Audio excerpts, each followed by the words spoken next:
The Stoics believed in the goodness of reason, in the power of virtue, and in living in harmony with nature. But they were also realists.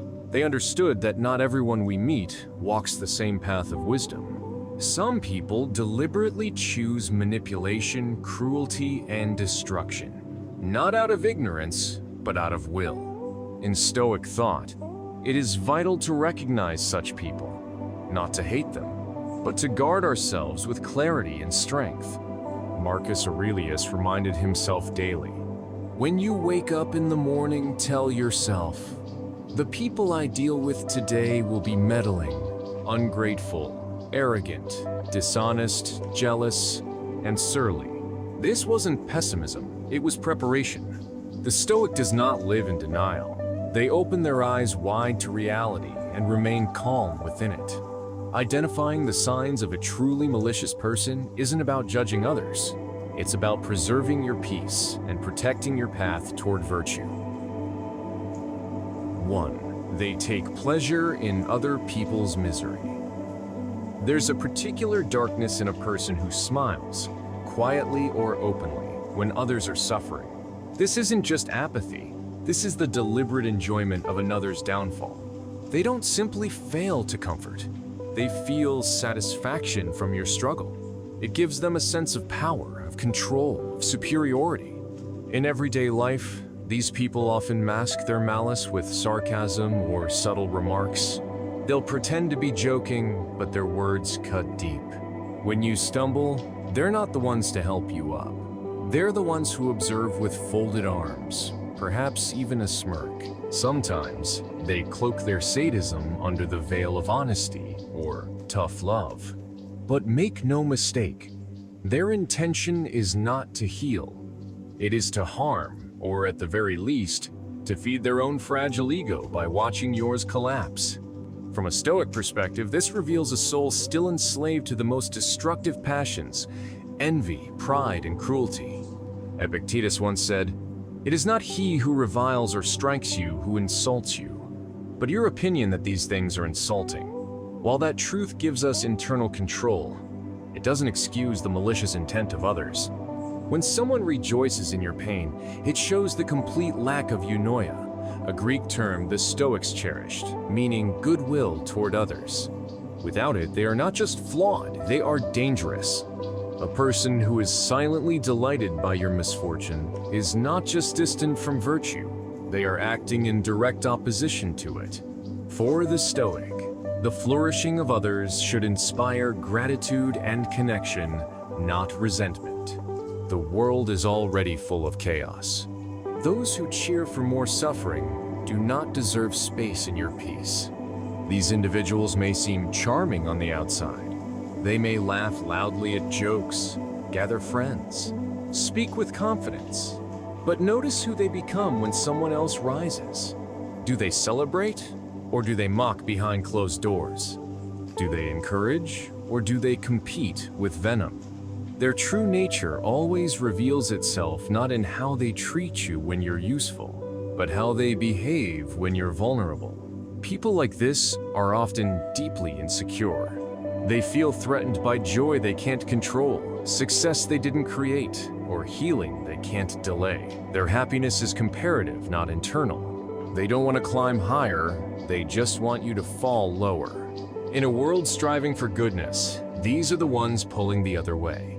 And a Stoic must be vigilant not to let their coldness freeze your warmth. Final reflection. You cannot change someone who finds joy in your suffering, but you can choose to walk away from their shadow and protect the sacredness of your inner peace. Let their cruelty be a mirror, not to reflect yourself, but to remind you of the kind of soul you must never become. 2. They twist the truth for their own gain. There's a unique type of manipulation that doesn't rely on lies outright, but on bending the truth just enough to serve one's agenda.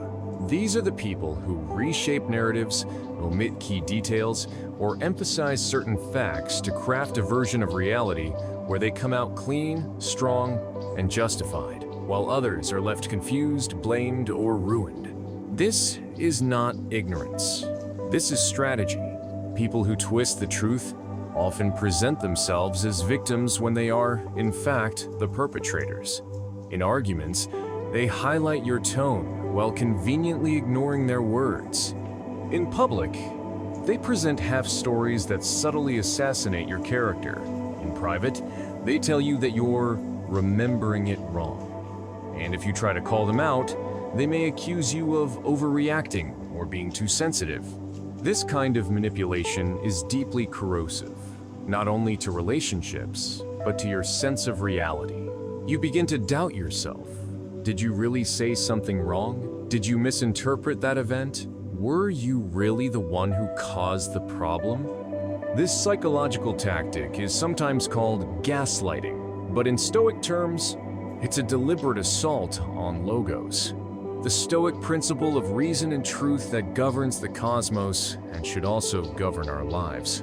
Marcus Aurelius wrote, "If someone is able to show me that what I think or do is not right, I will happily change, for I seek the truth by which no one was ever truly harmed." But when someone distorts the truth intentionally, they are not seeking what is right. They are seeking advantage. And unlike those who sincerely differ in opinion, these individuals don't want to learn or grow. They want to dominate the narrative. A Stoic must practice truthfulness, not just in what is said, but in what is left out. Half-truths, strategically rearranged facts, and suggestive omissions are all weapons in the arsenal of the wicked. And a wise person recognizes when truth is being used not to clarify, but to confuse. Not to reveal, but to obscure.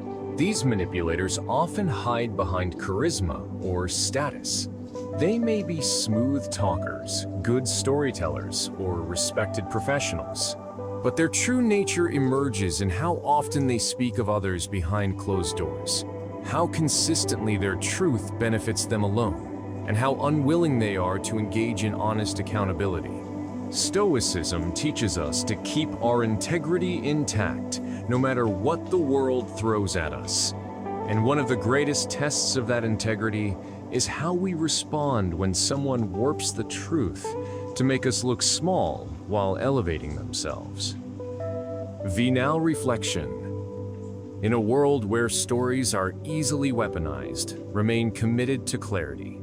Let your life be transparent enough that no distortion can truly harm your reputation. And remember, if truth is on your side, there is no need to shout, only to stand firmly and speak with calm resolve. 3. They feel no guilt after hurting others. There's a chilling silence in the aftermath of pain when the person who caused it shows no remorse, no apology, no reflection, just indifference, or worse, satisfaction. These are the people who can hurt you deeply and walk away as if nothing ever happened. To them, your suffering is irrelevant, or at best, a necessary side effect of getting what they want. They may not shout, threaten, or scream, but their cruelty lies in what they withhold. Empathy, accountability, and even the most basic acknowledgement that they've wronged you. This lack of guilt isn't always loud. Often, it shows up as casual dismissiveness. They'll change the subject when you bring up your hurt. They'll say things like, "You're too sensitive," or "That's your problem, not mine." In their world, they are never the villain, only the misunderstood hero of their own narrative.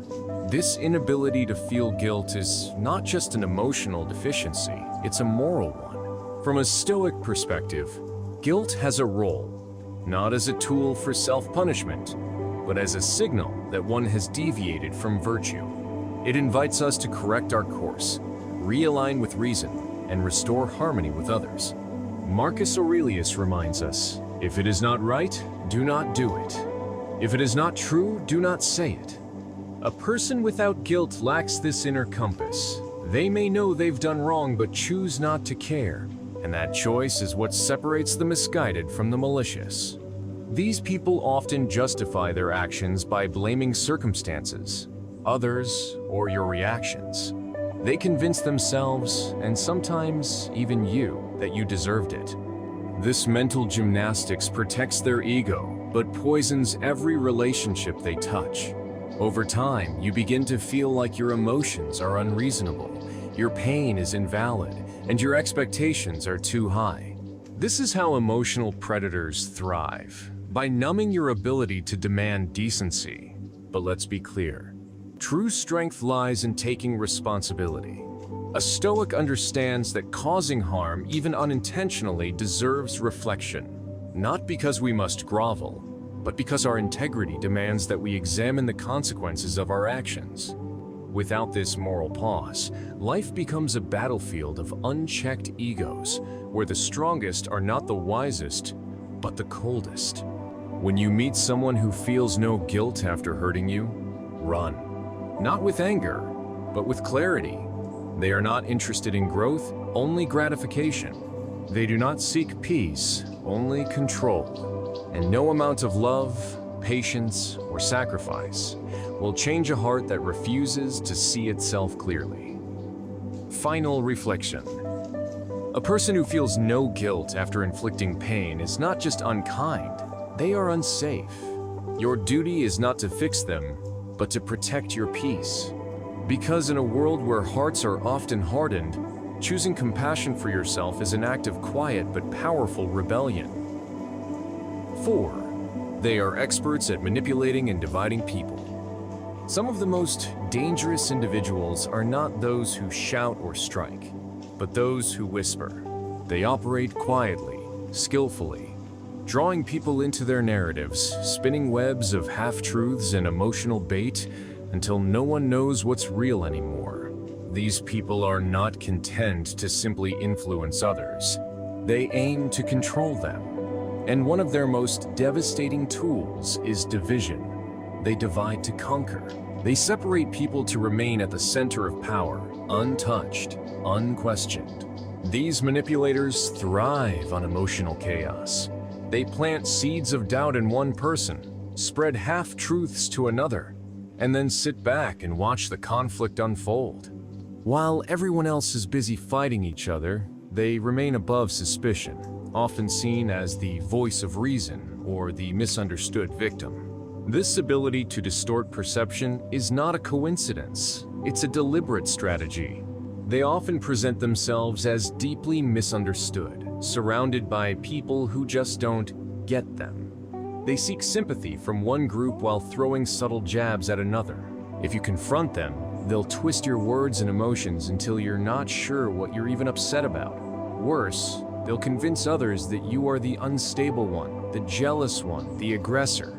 It's psychological warfare, carried out not with weapons but with manipulation. Stoicism teaches us that the greatest enemy is not the person who disagrees with us, but the person who corrupts our judgment. Epictetus warned, "If someone succeeds in provoking you, realize that your mind is complicit in the provocation." These manipulators exploit that very complicity. They exploit our desire to be liked, to feel secure, to believe in someone we once trusted. And before we realize it, we are no longer living according to our own principles, but reacting to theirs. Such people often divide families, friendships, and even work environments. They pit individuals against each other to ensure no one becomes strong enough to question their behavior. They isolate their targets not physically but emotionally by making them feel misunderstood, judged, or betrayed by others. The damage isn't always visible, but it runs deep. Recognizing this pattern is painful, especially if it involves someone you once cared for deeply. But clarity is mercy, and once you see the game, you must stop playing. The Stoic path is one of autonomy, truth, and unity. It demands that we rise above the petty tactics of control, and instead stand firmly in reason and virtue, even when that means walking away from those who refuse to live by those values. Final reflection. Those who manipulate and divide do so from a place of deep insecurity and moral weakness. They crave power, not connection. But your peace is not theirs to control, unless you hand it to them. Hold tight to your clarity, speak with truth, and walk only with those who value harmony over drama. 5. They wear the mask of kindness to hide dark intentions. One of the most unsettling truths we must face is that evil doesn't always come with a warning. It doesn't always raise its voice, slam doors, or look threatening. Sometimes, evil smiles. It offers a helping hand. It speaks softly and compliments you just enough to win your trust. These are the people who use kindness, not as a way of connecting, but as a weapon of deception. And if we are not vigilant, we will mistake their calculated gestures for genuine care. They know that if they show their true selves too soon, you would run. So instead, they study you. They observe your vulnerabilities, your insecurities, your deepest longings. Then, like a skilled actor, they wear the exact face you wish to see. They say the right words, offer comfort at just the right moment, and support your dreams until you let your guard down. And when your defenses are gone, the manipulation begins. These individuals often present themselves as saviors. They make you feel like you owe them something. Your time, your loyalty, even your silence. Behind closed doors, they may become controlling, cruel, or dismissive. But in public, they're the picture of virtue. This contrast creates confusion and self-doubt in their victims. You begin to question your own reality. You wonder, am I overreacting? Maybe they really do care. Maybe it's me. This is not accidental. It is a deliberate psychological strategy. By creating a narrative of goodness, they shield themselves from criticism. And if you ever speak up, others may not believe you, because the mask is too convincing. The more charming they are to the world, the more isolated you become in your truth. From a Stoic perspective, this is the ultimate form of corruption, the misuse of reason and emotion to manipulate others. Marcus Aurelius reminds us, the best revenge is to be unlike him who performed the injury. That means we must not become cynical, but we must become clear-eyed. We must see people for their essence, not just their words. We must observe patterns, not fall for moments. And above all, we must not let false kindness seduce us into betraying our inner peace. Genuine goodness does not demand, control, or confuse. It liberates, it empowers, and it doesn't wear a mask. It lives openly and honestly even when no one is watching. Final reflection. Kindness is only pure when it expects nothing in return. If someone's warmth feels conditional, manipulative, or too good to be true, it often is. Stay rooted in awareness. See beyond the mask. And remember, not everyone who smiles is your friend. 6. They constantly seek to control and dominate others. Control is not always loud. It doesn't always come in the form of screaming or fists slammed against a table. Sometimes it whispers. It disguises itself as concern, advice, or even love. But underneath, it's about power. It's about shaping your reality to match their needs, desires, and expectations, no matter what it costs you. People who are obsessed with control often struggle with internal chaos. They feel safest when everything and everyone around them moves according to their script. They micromanage conversations, dictate your choices, and create environments where disagreement feels like betrayal. If you assert your autonomy, they become cold, manipulative, or even hostile. Not because you're wrong, but because you've disrupted their illusion of dominance. These individuals often blur the lines between care and coercion. They might say things like, "I just want what's best for you," while invalidating your voice. They might protect you from others, isolate you from friends, or guilt trip you when you make independent decisions. Their goal isn't connection. It's control disguised as closeness. And here's the dangerous part. Over time, their control becomes normal. You begin to second-guess yourself. You ask for permission instead of making decisions. You shrink, slowly, day by day, until your life feels like a performance written by someone else. From the Stoic lens, this is deeply out of sync with the nature of human dignity. Epictetus reminds us, No man is free who is not master of himself. And that includes freedom from those who seek to master us.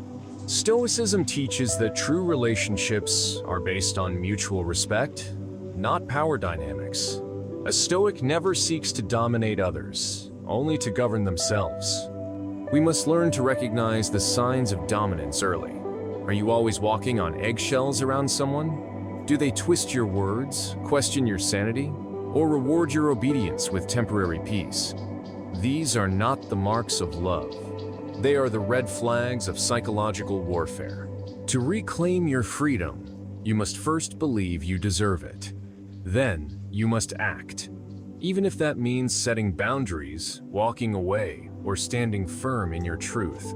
Freedom is not given by controllers. It is taken back by those who remember their worth. Final reflection. Love does not dominate. Friendship does not silence. Kindness does not control. If someone needs to shrink your world to feel big in theirs, they are not your guide. They are your cage.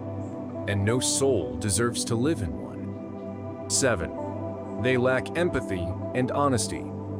There is a unique kind of coldness that surrounds people who live without empathy and honesty. It's not always loud or aggressive. It's often subtle, masked behind charm, routine, or silence. But its effects are corrosive. Without empathy, they cannot feel with you.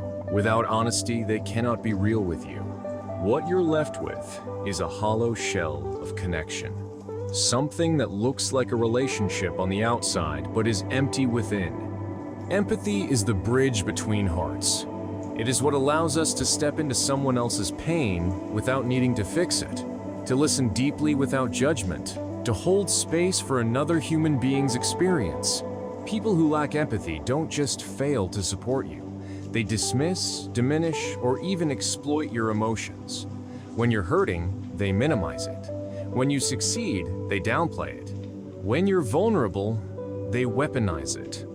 Honesty, on the other hand, is the backbone of trust. Without it, everything collapses. A person who cannot be truthful is not just hiding facts, they are distorting reality. Their words become a tool for manipulation, their stories bend to fit convenience, and their promises are paper thin. They may lie by omission, twist the truth, or gaslight you into questioning your own memory. And worse, they may do it all while keeping a straight face. These kinds of people tend to rewrite the narrative whenever it serves them. They claim moral high ground while secretly undermining you. They cry victim when called out for harmful behavior. And because they lack the empathy to see your pain and the honesty to acknowledge their role in it, accountability is always out of reach. In Stoic philosophy, character is everything. Marcus Aurelius wrote, "If it is not right, do not do it. If it is not true, do not say it." The Stoic lives in alignment with virtue, wisdom, courage, temperance, and justice. Empathy and honesty are not just emotional skills. They are moral commitments. A Stoic understands that we are all connected by our shared humanity, and that lying or ignoring the feelings of others is not just unkind. It is a betrayal of our nature. So how do you deal with people who lack these virtues? First, you must see clearly. Stop hoping they'll become someone else. Then, protect your peace. Set firm boundaries. Don't match their coldness with bitterness. But don't reward it with excess either. Just because they don't care doesn't mean you have to stop caring. But you must care for yourself first. Final reflection. Empathy is the soul's way of saying, "I see you." Honesty is the spirit's way of saying, "You can trust me." If someone offers you neither, they offer you nothing. Let your life be built around people who feel deeply and speak truly. Because in a world full of masks, integrity is revolutionary. 8. They avoid responsibility for their actions. One of the clearest signs you're dealing with a truly toxic or malicious person is their refusal to take responsibility for their actions. It's a subtle form of psychological warfare. Every misstep, every hurtful word, every betrayal, they will find a way to shift the blame, deny the event, or play the victim. And the longer you're around them, the more you start questioning your own perception, your own memories, and even your own worth. When someone avoids responsibility, they're not just protecting their ego, they're actively rewriting reality to suit their own narrative. If they lied, it was your fault for being too sensitive. If they cheated, it was because you were too distant. If they lashed out, it's because you provoked them. Nothing is ever their fault, and everything becomes your burden to carry. This pattern is more than annoying, it's deeply damaging. People who refuse to own up to their behavior erode trust, clarity, and emotional safety. You're left walking on eggshells, constantly second-guessing yourself. Over time, you start apologizing for things that weren't your fault, taking the blame just to keep the peace, and bending yourself into unnatural shapes to accommodate someone else's irresponsibility. From a Stoic perspective, this is the opposite of how a virtuous person lives. The Stoics taught that we are responsible for our thoughts, words, and actions, no matter the circumstances. Epictetus said, "It's not what happens to you, but how you react to it that matters." A Stoic does not blame others for their mistakes, nor do they fear accountability. In fact, they welcome it, because it is through self-examination that growth becomes possible.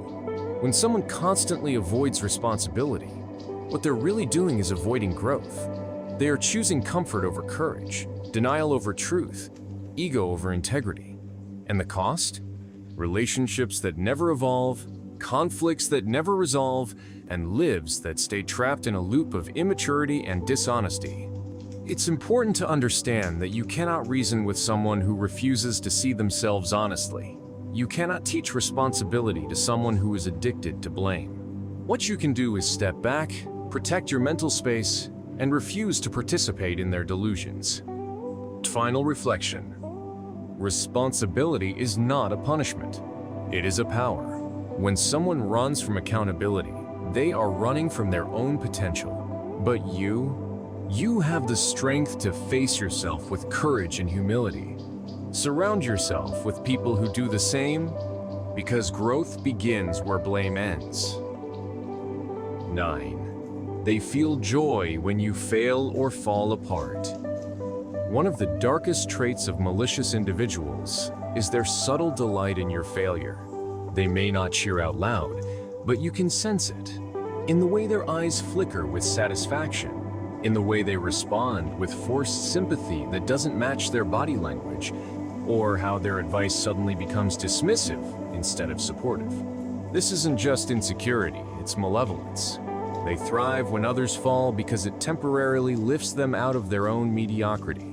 When someone rejoices in your downfall, it's often because your success, your strength, and your light were too blinding for them.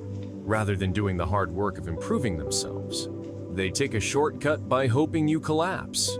Your failure becomes their relief, your struggle, their entertainment. This behavior isn't always obvious. Sometimes it's masked in silence when you expected encouragement. Sometimes it's disguised in backhanded comments or disguised concern. "I told you that would happen. You always try too hard. Well, maybe now you'll be more humble."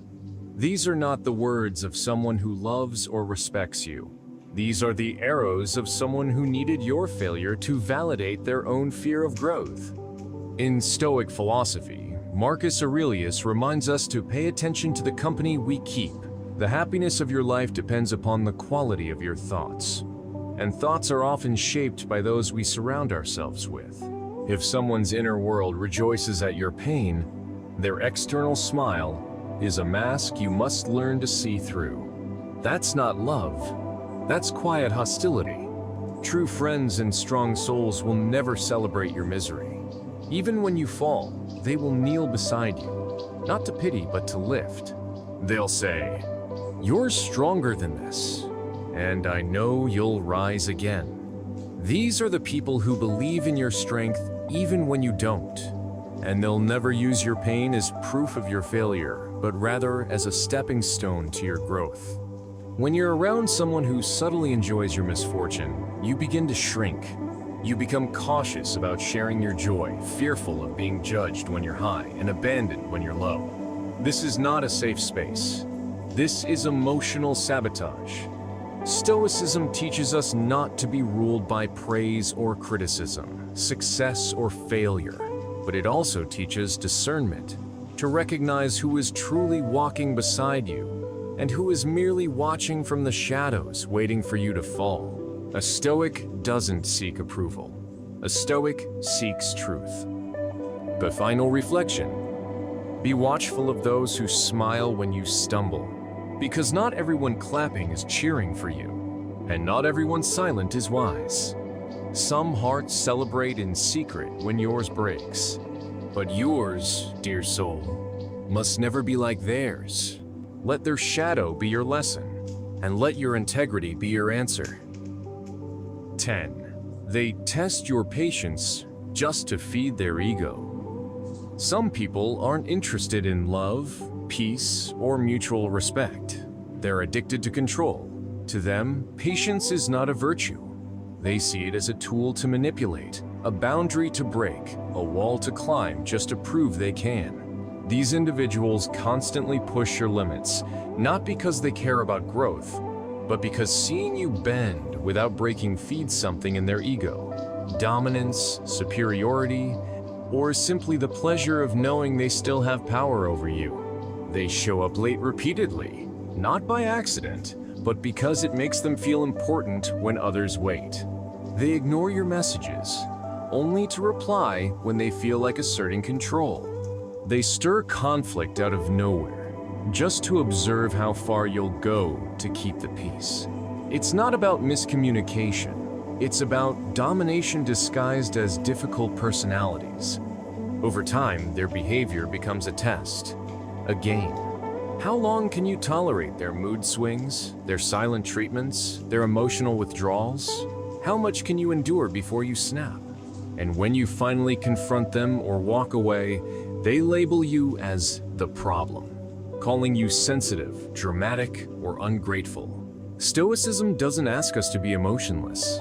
It teaches us to control our response, not to tolerate harm. Marcus Aurelius once said, "You have power over your mind, not outside events. Realize this and you will find strength." But that strength is not about becoming numb to emotional abuse. It's about having the clarity to recognize it and the courage to leave what does not serve your higher self. Testing someone's patience deliberately is a subtle form of control. It's an unspoken challenge. Will you keep choosing me even when I make you feel small? And sadly, many empathetic souls confuse this challenge with loyalty, thinking that staying through chaos proves love. But love doesn't demand endurance at the cost of dignity. There's a quiet cruelty in watching someone twist themselves into emotional knots just to be worthy in your eyes. If someone is constantly testing your patience, they're not growing with you. They're feeding off your restraint. They don't want peace, they want power. And Stoicism calls us to recognize this difference so we can choose strength over submission, clarity over confusion, and self-respect over chaos. Final reflection. Patience is a noble virtue, but it is not an endless well for the thirsty ego of others. Don't confuse endurance with acceptance. The more you allow your soul to be tested for someone's amusement, the more you drift from the calm center of who you are. Let them play their games alone. You were not born to be someone's emotional experiment. You were born to rise, quiet, calm, and free. The Stoic doesn't waste energy trying to change a truly evil person. They simply step aside. When the signs are clear, detachment becomes an act of wisdom, not weakness. You are not obligated to fight fire with fire. You are called to protect your inner life from being consumed by it. Recognizing evil allows you to walk away without bitterness, because you understand it's not about you, but about the nature of their choices. In a stoic life, your energy is sacred.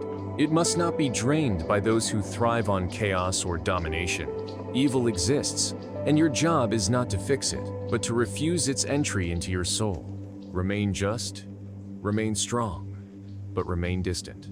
And remember, the highest revenge against those who choose darkness is to live in light, to remain undisturbed, and to keep walking with reason, dignity, and inner peace.